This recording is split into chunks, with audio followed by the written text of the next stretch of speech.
Well, let's move right on to hear from our third keynote speaker this morning.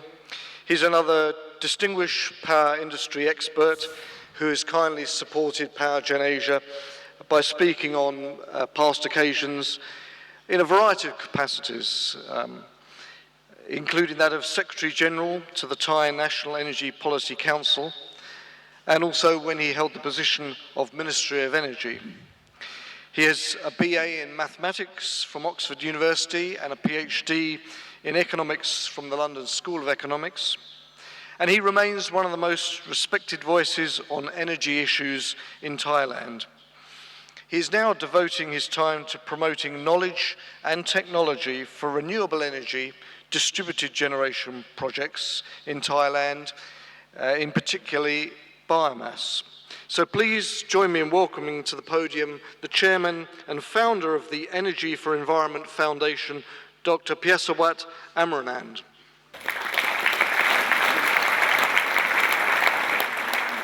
Distinguished guests, ladies and gentlemen, I have really lost count how many times I had spoken at PowerGen. Today I don't have any PowerPoint presentation, but I think the first time I spoke, people didn't use PowerPoints. They were using transparents. Anyway, since I was told that I only have 10 minutes, I decided that I would not have PowerPoints. Otherwise, I could go on and on. Now, wherever I go, it seems that people are so excited about shale gas and oil from non-conventional sources, because they believe that they will reduce the price of oil and natural gas. So far, we had seen enormous production of gas and oil from non-conventional sources, particularly in America, and US is going to become the largest oil producer in the world by next year. But the fact remains that the world price of oil and the price of LNG still remain stubbornly high. We haven't seen that drop which people had been forecasting. However, the biggest excitement for me is not oil or gas from non-conventional sources. In the past few years, the biggest excitement is actually the enormous decline in the cost and increase in efficiency of certain renewable energy technologies and energy efficiency technologies, particularly solar energy and also many types of energy efficiency technologies. We are now seeing many types of renewable energy cost at grid parity. Actually, they had been at that level for quite some time in many locations, in many countries. But now we are beginning to see the cost of solar energy competitive with fossil fuels in many parts of the world if you are making the right comparison, a fair comparison. We had seen enormous drop in energy efficiency technologies.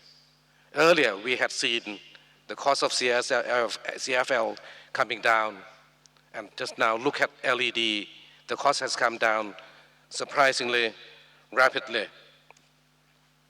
In case of Thailand, we had seen enormous growth in solar farms. And if you look at the cost of solar farm, that is a new one. Make a fair comparison with our alternatives, which is imported LNG. Look at the levelized cost over the next 25 years. Then I think building a new solar farm now will cost cost roughly the same as generating electricity for LNG. So we are reaching a point which I think is very crucial, that is, renewable energy is now becoming competitive with fossil fuels, which means that you will see enormous growth in renewable energy and energy efficiency technologies as important part in satisfying the global demand for energy in the next 20, 30 years. I am now a lot more optimistic, I think, compared with 5 years ago, that the world will be able to achieve the target for reduction in global greenhouse gases. There's no reason why we would not be able to contain the level of CO2 concentration at 450 ppm. Given the existence of renewable energy and energy efficiency technologies, I think it's a matter of having appropriate government policy. Technologies exist, the cost has come down, so it's no longer the case of having huge subsidies, but rather an equitable pricing policy versus fossil fuels. In the case of Thailand, we had seen enormous amount of fossil fuel subsidies implemented by various governments over the past 10 years. This does not allow price signals to be transmitted to consumers. And we had seen examples in Thailand of LPG, which Dr. Tuarat said the government is in the process of adjusting, which is good, I think, but there is still the issue of CNG, compressed natural gas, for vehicles, which is the worst, which is really cheap. So people are shifting to CNG, LPG for transport fuels, jeopardizing the use of renewable energy. In the case of natural gas, we see very clearly that the pricing structure distorts and penalizes energy efficiency because all the gas sources are pooled into one pool. So consumers do not see the price signals from the various sources. So they believe that gas is cheap, whereas gas consists of LNG, and the LNG part is rising. So the marginal cost of gas is actually LNG. So the government provides ADA, and also lately the feed-in tariff for renewable energy projects. So these incentives simply cancel out the unforeseen subsidy which is being given to fossil fuel, particularly natural gas, LNG that is, because no one talks about LNG being subsidized, but it's actually being indirectly subsidized by the consumers. In the case of solar energy, you also have the distortion in the retail pricing of electricity, which does not allow consumers to see the true cost. Very few household consumers are using time of use rate, and our peak of the system is the daytime. So the cost of providing electricity is much higher during the daytime, and it's even higher in the areas outside Bangkok. But since we have the same structure of tariff all over the country, consumers are not seeing the clear price signal, so they think solar rooftop is expensive, whereas the true cost of supplying power to them during the daytime is actually much higher. And if you look at the cost over the next 25 years, it could even be higher than solar rooftop. So I believe that Dr. Tuarat's target of achieving 25% target for renewable energy is actually achievable. It could be done, provided, of course, appropriate government policies are implemented. The policy more or less exists already. It's a matter of implementation, and I believe that a big part of that strategy would be solar energy, both solar farms and solar rooftops, because you can put solar rooftops anywhere in Thailand, wherever you have roofs. But of course, beyond that, beyond 25%, you would probably, to upgrade the transmission system, you would need smart grid, you would need energy storage system, which I believe there will be cost-effective, efficient energy storage system available for us within 10 years. This doesn't mean that we would not need fossil fuels or nuclear. I still think that nuclear would still be an important part of the world if we are to achieve the 450 ppm CO2 concentration target set by IPCC. But for nuclear, you need strong commitment from the government and also continuous commitment from the government, which unfortunately does not exist in Thailand. It doesn't exist to the extent that I'm beginning to think that maybe we just should forget about it, because the government says nuclear is an option. But by saying that nuclear is an option, it's totally meaningless. You need people. You need to train people. You need to set up a regulator. You need to set up safety standards. And who in his right mind would spend years studying, learning about nuclear when there is no clear career path? So without nuclear, with the gas supply peaking, I think Thailand really has no option but to push renewable energy and energy efficiency even further. The problem, of course, is exacerbated by the fact that here the Thai general public doesn't seem to like large power plants.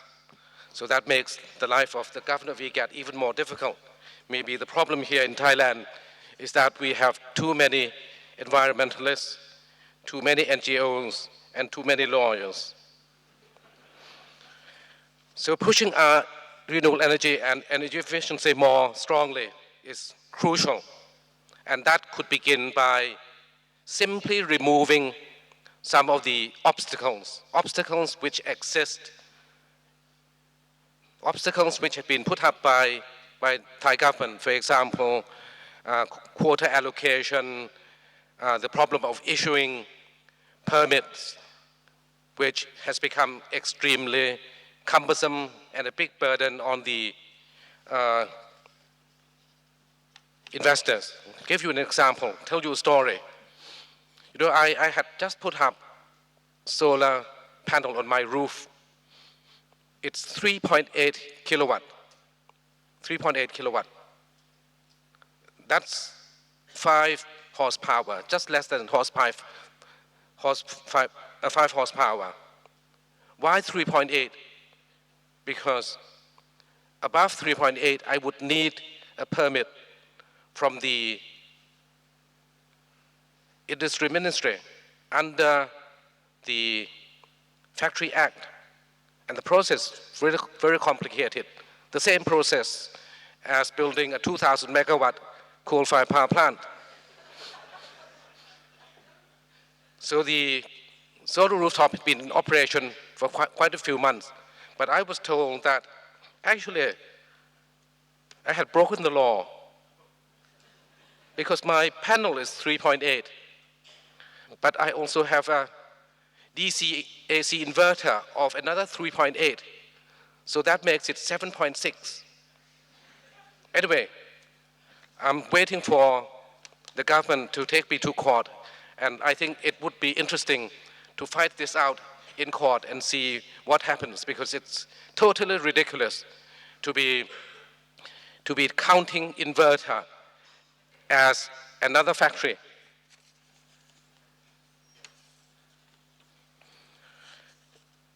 All in all, as you can see, I've been talking about energy security, energy efficiency, cost reduction, and Dr. Bharat's presentation, I think, clearly points out that the main reason why we are pushing for renewable energy is really energy security. The global warming part, green economy, is just a small part of the presentation which he puts at this sort of meeting. The fact is, the Thai general public and our politicians don't care about global warming. They are not interested. So the reason why we are pushing for renewable energy and energy efficiency is cost reduction and energy security, which I think is all right, which is actually very good, because that will make the policy a lot more sustainable, because it's something you can touch, you can feel, not like global warming, where the Thai general public cannot touch and feel. So all in all, I think we are making good progress on RE and EE, maybe not because of the same reasons as in some other countries, and I'm pretty sure that Dr. Thawarat's target will be met, provided he sorts out all these problems with the various government rules and regulations. Thank you very much.